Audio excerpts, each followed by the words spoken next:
Huge wildfires in the Arctic and far north sent a planetary warning. This by Nancy Fresco on The Conversation, SNAP Coordinator, Research Facility, University of Alaska at Fairbanks. The planet's far north is burning. This summer, over 600 wildfires have consumed more than 2.4 million acres of forest across Alaska. Fires are also raging in northern Canada. In Siberia, choking smoke from 11 million acres, an area nearly the size of West Virginia, is blanketing towns and cities.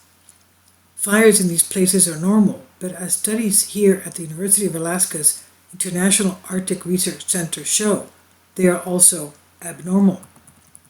My colleagues and I are examining the complex relationships between warming climate, increasing fire, and shifting patterns of vegetation. Using locally focused climate data and models from the Scenarios Network for Alaska and Arctic Planning, the research group I help coordinate, we're finding evidence that is deeply worrying, not just for those who live within the fire's pile of smoke, but for the whole world. Recent fires are too frequent and intense and severe. They are reducing older growth forests in favor of young vegetation and pouring more carbon into the atmosphere at a time when carbon dioxide concentrations are setting new records. Mark Parrington tweets, predicting smoke from Siberia wildfires to cross the Arctic Ocean and reach northern Greenland over 13th to 14th of August in latest Copernicus Atmosphere Monitoring Service aerosol forecast atmosphere. Now, vast subarctic forests, the boreal or taiga ecosystem, a swath of northern forest that covers 17% of the globe's land area, 17% of the globe, I didn't even know that, is adapted to fire. It has been burning regularly for thousands of years. This vast landscape is mostly free of human roads, rail lines, power lines, and cities. Blazes often spread until the wind changes and the rain falls. Here in central Alaska, our spindly spruce trees open resinous cones to jumpstart new seedlings when the parent tree is scorched. Fast-growing fireweed and other flowers cover recent burn scars. Soon afterwards come wild blueberries, willows, and birch and aspen trees that shoot up from still living stumps and roots. And eventually, flammable conifers take over again. Typically, the cycle resumes about every 200 years, but today the cycles are about 25% shorter than in the past, and that changes everything. The overall increase in burning can be hard to detect and measure because of enormous natural variability.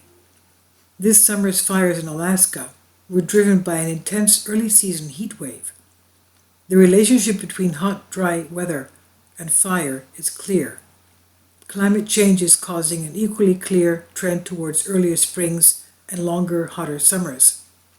However, our state also has some cooler, wetter summers when little or no smoke chokes the air.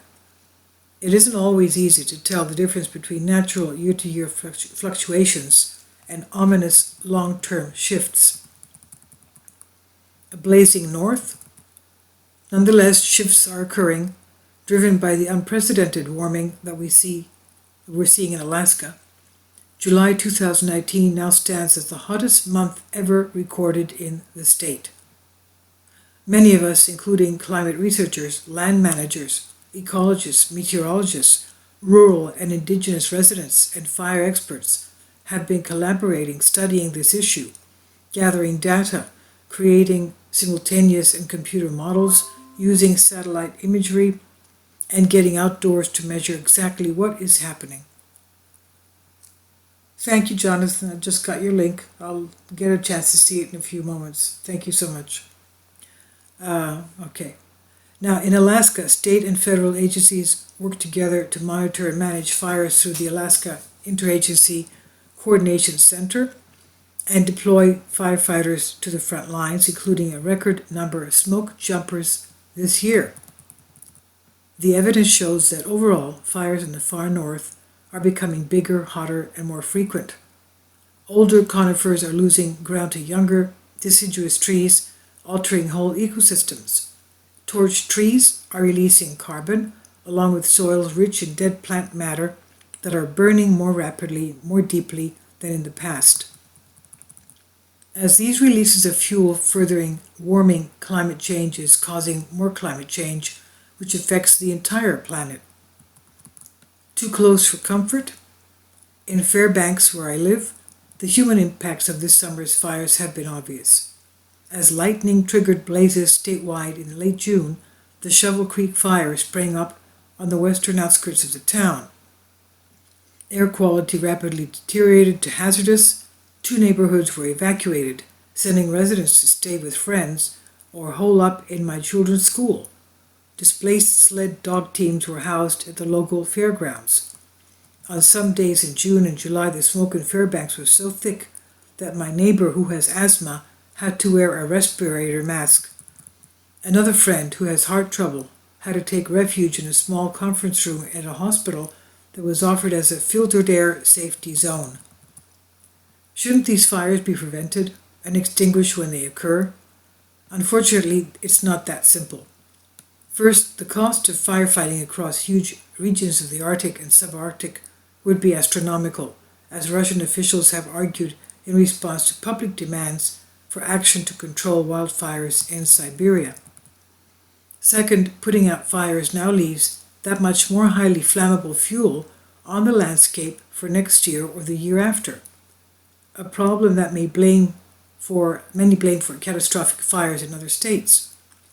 Fire managers in Alaska, in partnership with landowners, instead have set priorities for firefighting. Lands are grouped in 4 categories: limited, modified, full, and critical. By far the largest fraction is classified limited, meaning that fires in these areas are monitored but allowed to burn freely where they don't threaten lives or known resources. But when fires threaten homes and lives, they are fought fiercely. After tireless efforts by fire crews from Alaska and the lower 48, evacuating Fairbanks residents received an all clear on July 10. People went home and there were no injuries. August brought rains to dampen our local fairgrounds, which were finally being used for family fun rather than housing displaced pets. I haven't heard much complaining. Wet weather has shown up on time here and we're grateful, but we realize that other Arctic regions are still burning and that fire is more than just a local problem for all of us. This is on the conversation. I'll leave a link below for you for this.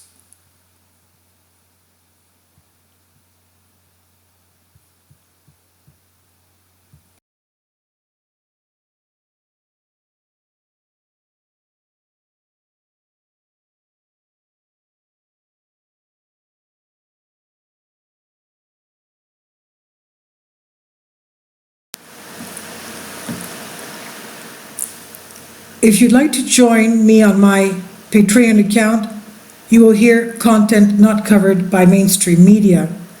These riveting stories will be based on my research, and I will state my opinions and give my personal insight on diverse and controversial subjects and world events not covered by mainstream media, and not supported by YouTube guidelines. So whatever I have on my Patreon, most of those will not be on my YouTube channel. Please consider becoming a member today. More of the most significant and important videos will be on my Patreon channel. Your support helps me to continue my research and keeps this YouTube channel alive.